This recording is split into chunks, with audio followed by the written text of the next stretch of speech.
Hello and welcome back to The Vacant Light. Today I'm back with another video review.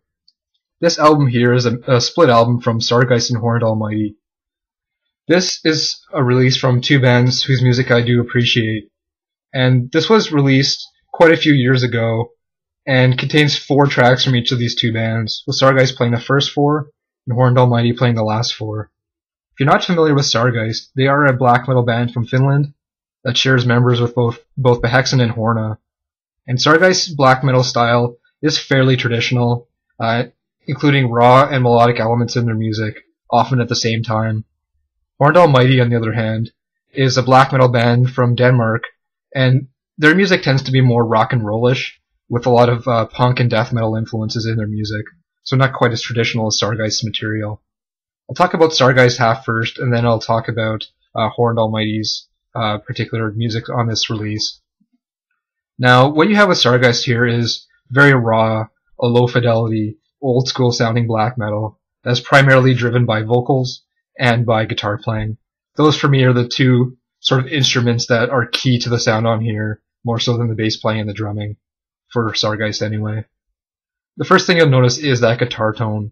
It's very sludgy throughout, whether it's in the more low-end or the high-end parts of Sargeist music here.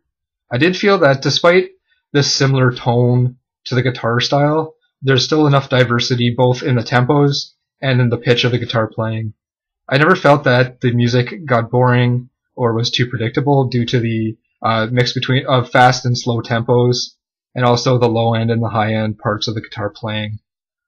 This music is very depressive. It's that sludgy guitar tone has a very doomy feel to it, and it does portray a lot of emotion in the music just through that tone. But I did feel that, despite that, there's a lot of diversity in the actual guitar playing. Even the slower moments feel very abrasive and aggressive just because of the sound that they have.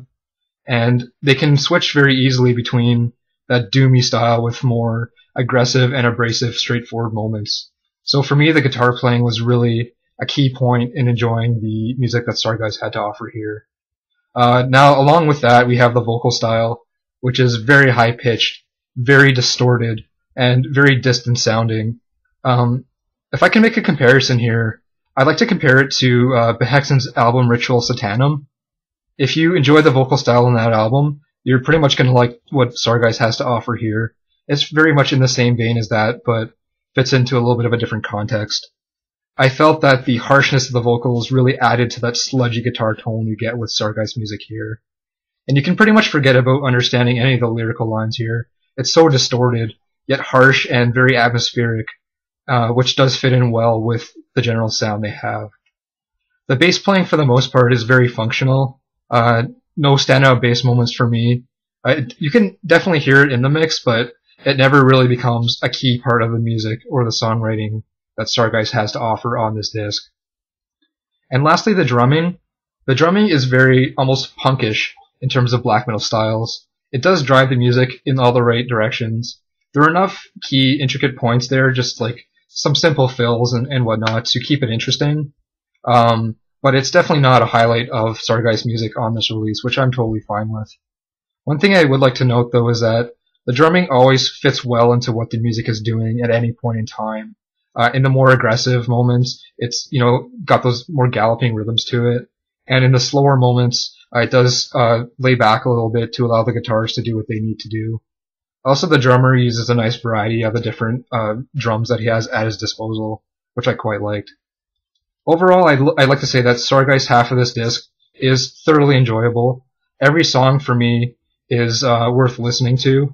In particular, my favorites are probably Questing the Blessing of Evil, track number 2, for its very in-your-face, distorted, and aggressive style, and also At the Altar of the Beast, track number 4, due to the way it mixes the more aggressive styles with the more laid-back and doomy approach to music. So overall, Sargeist half, thoroughly enjoyable. Now moving on to Horned Almighty. Horned Almighty definitely have a slightly more modern-sounding approach to their music. It's definitely more higher in production values, though it's not like crystal clear sounding by any means. The vocalist has his traditional low, snarly vocal style. It's very nasty sounding, but in a different way from Sargeist. Not quite as distorted, more so just the inherent tone to the vocals are what really sells it to me as a listener of this music. And overall, it fits in with the more punkish vibe that the band has to offer on their half. Mind you, both bands here have sort of a punkish vibe to their music, but I think Horn Almighty is a little bit more obvious with that sort of influence, which is neither a good or a bad thing. It does fit the music quite well. In terms of the guitar playing, again, there's more of a diversity with this music than you may expect at first. The guitar riffs are a little bit more catchy than Sargeist, I'd say, sort of from a rock and rollish context.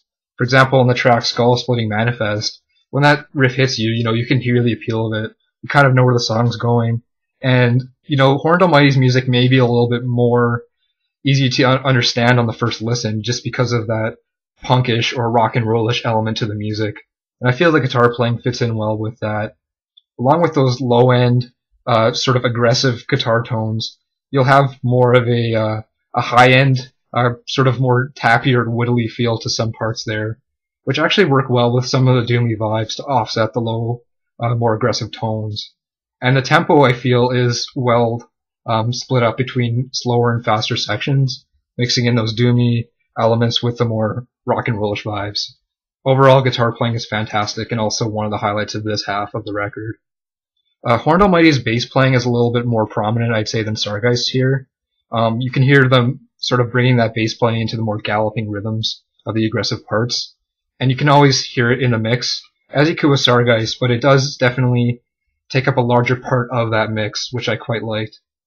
Now, this isn't quite as prominent in terms of bass playing as some of Horned Almighty's later material, such as their last two LPs, but it is still higher in the mix than you would expect from most extreme or black metal bands altogether, so it is something to enjoy here. And the drumming as well, I felt the drumming again is probably the thing that's most similar to Sargeist music on the disc. Very rock and rollish, hear those black metal and punk elements coming into there, a little bit of death metal influence as well, as you are familiar with if you are a fan of Horned Almighty. And it really fit well with whatever the music was doing at any point in time, even though it wasn't necessarily a key highlight of the music, just due to the simplicity and straightforward nature of it. However, I do feel that Horned Almighty did use more fills and a little bit more intricacy to the drumming in particular. So I'd say Horned Almighty's musical mixture is a little bit more even with the different instruments, while Sargeist's half was more focused on the guitar playing and the vocal style. Again, with Horned Almighty here, I don't feel that there's a single bad track on their half of the music, or the disc in particular. My two favorite tracks from Horned Almighty were probably Skull Splitting Manifest for its instant hard-hitting effect, and for In Degradation Song, due to the more slower and high-end guitar parts that add to that doomy vibe.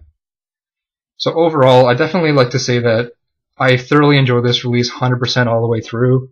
Every single instrumentalist here does their job quite well, even though they may be presented in different mixes or different levels of priority. And I can't really say if I have one half I prefer to the other, because both are extremely strong.